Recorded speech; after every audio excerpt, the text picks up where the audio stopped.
February is African American Heritage Month. Did you know there are also Black Indians in Virginia and around the country? Though powwows are open to the public, sometimes people are surprised to see such a rich mixture of African American and Native American culture. In this segment of Hot Ticket, we spoke to a few Black Indians to hear their thoughts. One of the biggest issues is this issue of identity. Who is Black and who is Indian?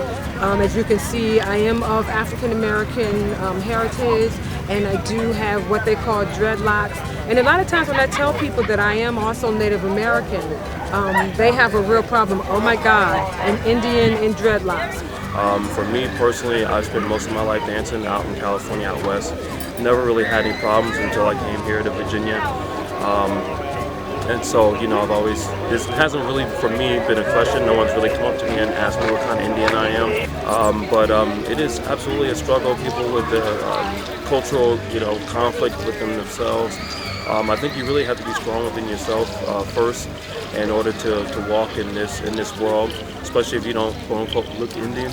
Well, of course, if you understand the history of African American and Native American peoples in this country, then you understand that very early on, when Africans came to the Americas, there was contact. We weren't automatic friends, we weren't necessarily automatic enemies as well, but we had some things in common.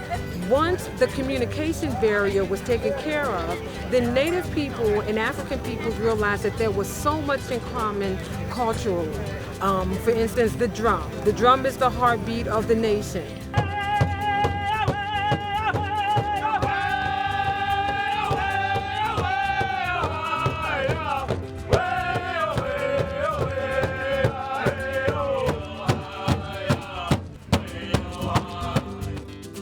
Dealing with the issue of ancestors and how we honor our ancestors is shared both between African American and Native American people.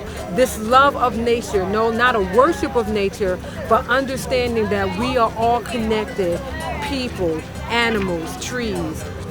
These are things that were in common, and when we found out that those things were in common, it was very easy for us to begin to fellowship with one another. And as one artist says, he says, first we prayed, then we danced, and then we made relatives. And a lot of the relatives that were here today are the product of African American and American Indian ancestry. I've been in this way of life for almost 17 years. I've been in this life for 17 years.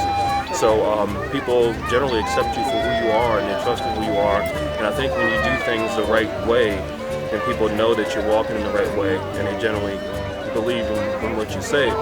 But you got to be diligent, and a lot of it is documentation, which isn't available for a lot of people.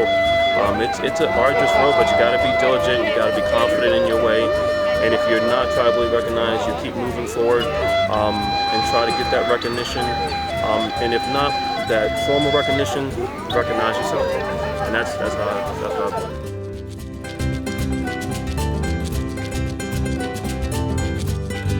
People should come to a powwow. First of all, if you don't understand Native American culture, then the powwow is a perfect place to learn about Native American culture.